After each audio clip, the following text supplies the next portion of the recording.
रमता राम जपो रे प्राणी, अब तो सुन ले राम कहानी।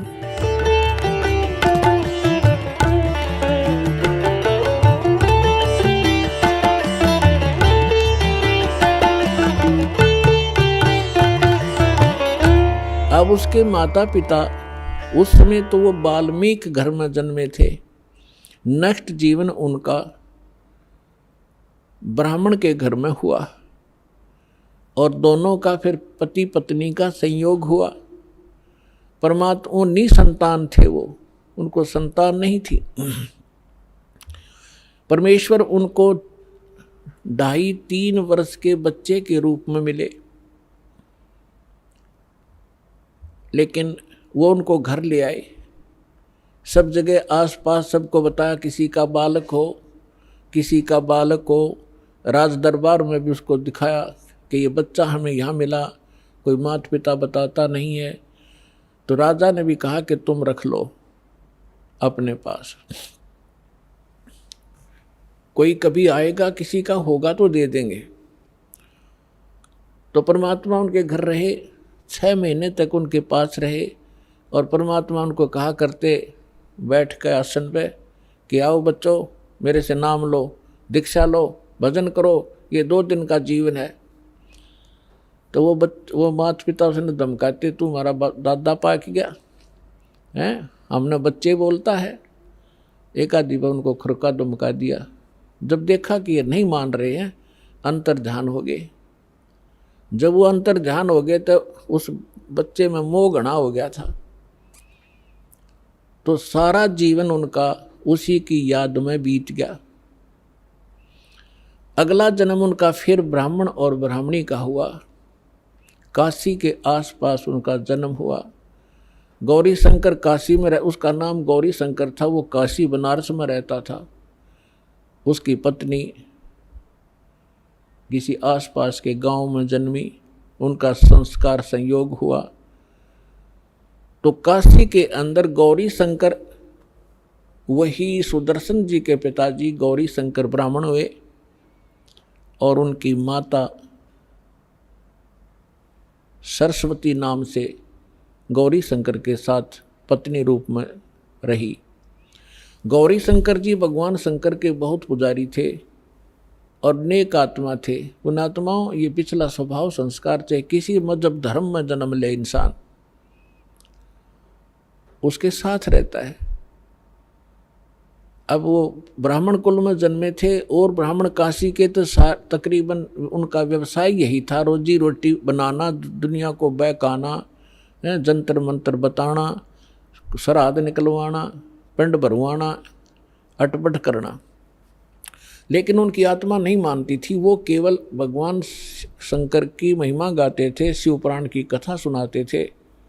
उस कथा से जो भी पैसा आ जाता था निर्वाह करते थे और शेष बच जाता था उसको भंडारे में लगा देते थे, संग्रह नहीं करते थे।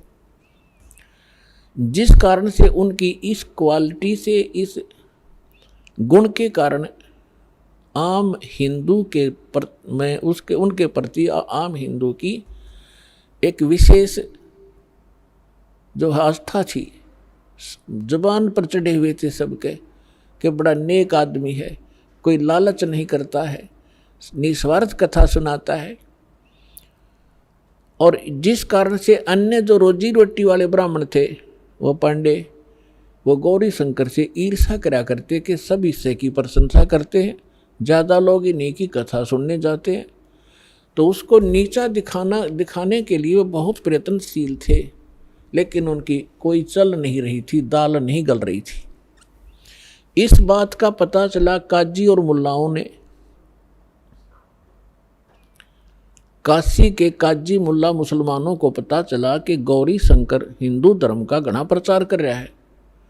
और उनको ये भी मालूम हुआ कि अन्य जो ब्राह्मण हैं, जिनको सभी गुरु रूप में मानते हैं ये हिंदू लोग, वो इससे ईर्ष्या करते हैं, इनके साथ नहीं है।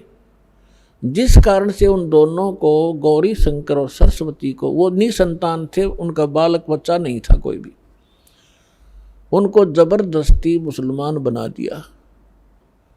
अपना जूठा पानी उनका सारा छिड़क दिया, उनके मुंह में डाल दिया।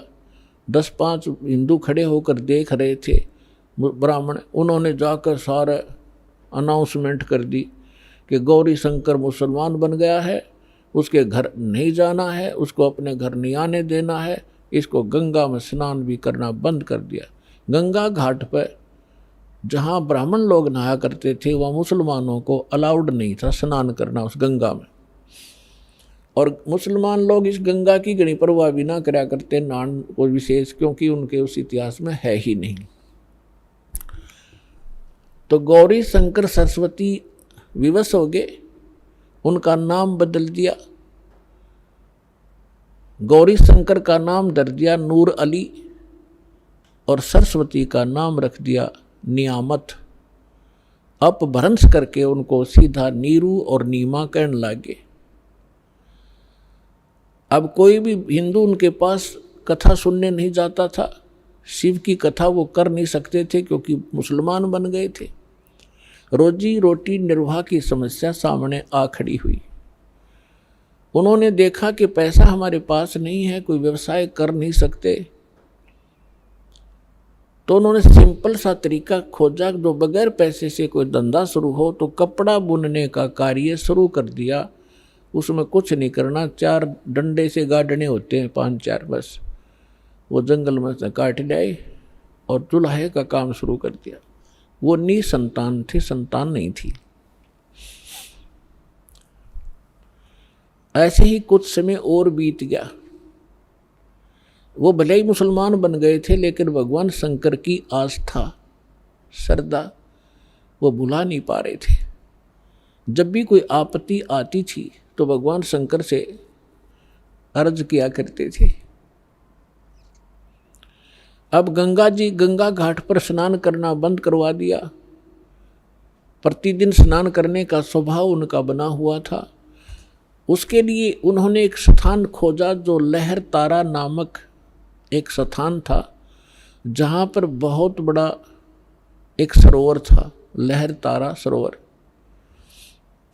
और उसके अंदर गंगा का ही जल वर्षा के समय में लहरों के द्वारा गऊ घाट के ऊपर से जहाँ पशु जल पिया करते थे वो किनारा कट जाता था, और गंगा पहले बहुत फुल समय पर चला करती थी वर्षा घनी होने पर, 4 मास तक चौमासे में। तो उस गऊ घाट के ऊपर से पानी और फ्लो हो गए लहरों के द्वारा उछल के, और एक बहुत बड़े सरोवर को भर दिया करता था। वो झील थी, और फिर उसमें सारा वर्ष जल निर्मल रहता था। गंगा के जल में एक गॉड गिवन एक ऐसा मेरिट है, ऐसा गुण है, ये सतलोक से आई हुई है ये गंगा, तो वो कभी खराब नहीं होता। पुण्यात्माओं, जितने भी आज तक सतलोक के गुण गाने वाले राधा स्वामी पंथ से पहले कोई सतलोक जाना नहीं था। और इन्होंने कबीर साहब की वाणी में तो सतलोक सचखंड की पूरी विवरण है ही है, लेकिन कबीर पंथी भी ढंग से नहीं जानते थे। सतलोक वो भी कहते थे, लेकिन सतलोक में कुछ नहीं मानते थे। चेतन ही चेतन है, वहाँ प्रकाश ही प्रकाश है, यही राधा स्वामी वाले कहते थे। और ये धन धन सतगुरु सच्चा सौदा, जय गुरुदेव। और निरंकारी तो कहते हैं भगवान निराकार है।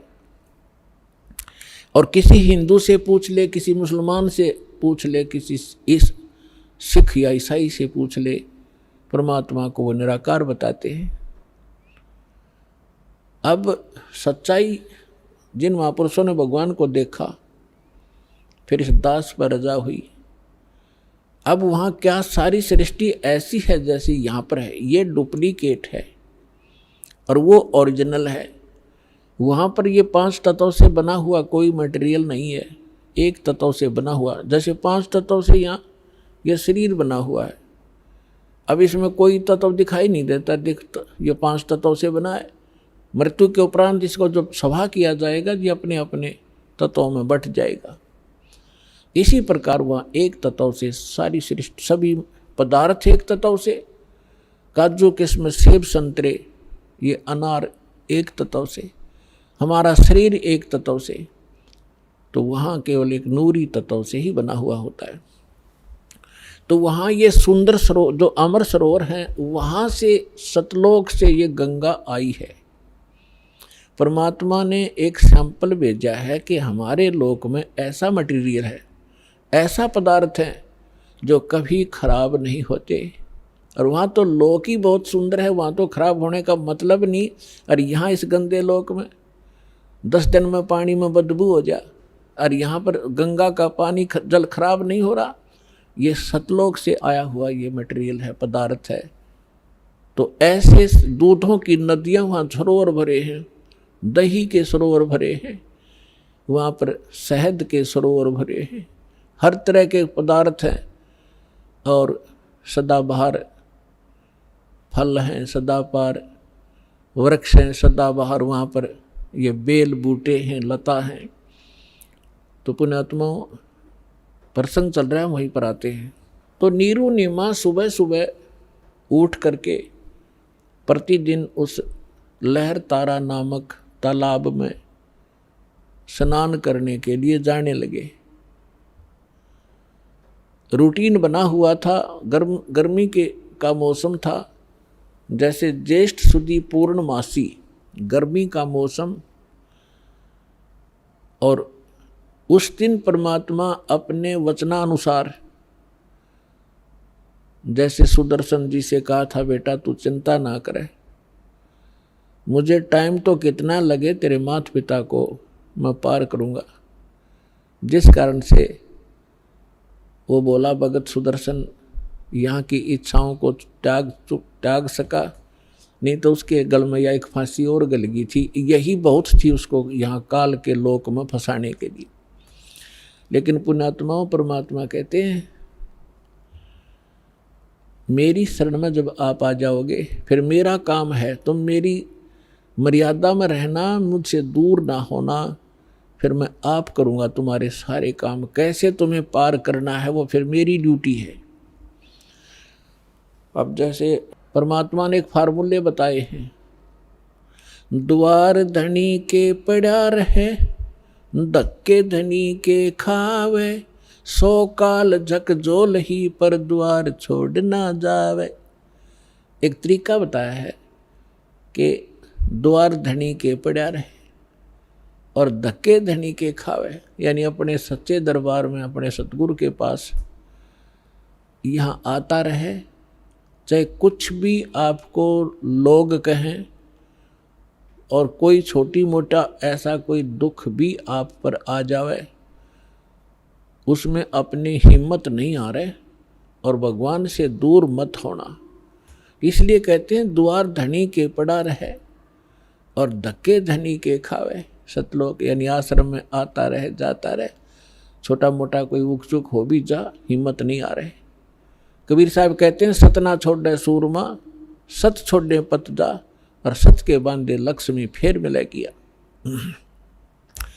फिर फार्मूला बताया है कि द्वार धनी के पड़ा रहे, धक्के धनी के खावे, 100 काल झकझोल ही पर द्वार छोड़ जा। तो परमात्मा भी और भी कहते हैं कि जो जन मेरी शरण है, जो एक बार मेरी शरण में आ गया और गुरुद्रोही हुआ नहीं, फिर उसको मैं छोड़ूंगा नहीं, पार करके ही छोड़ूंगा, समय कितना लग जाए। जो जन मेरी शरण है ताका हूँ मैं दास, और गेल गेल ला गया फिर जब तक धरती आकाश। आप सुन रहे थे जगत गुरु तत्वदर्शी संत रामपाल जी महाराज जी के मंगल प्रवचन। अधिक जानकारी के लिए विजिट कीजिए हमारी वेबसाइट www.jagatgururampalji.org। संत रामपाल जी महाराज जी के शुभ आशीर्वाद से पूरे विश्व भर में 500 से भी ज्यादा नाम दीक्षा केंद्र हैं, जिन पर संत रामपाल जी महाराज जी द्वारा ऑनलाइन निशुल्क नाम दीक्षा दी जा रही है। अपने नजदीकी नाम दीक्षा केंद्र का पता करने के लिए संपर्क करें 8222880541।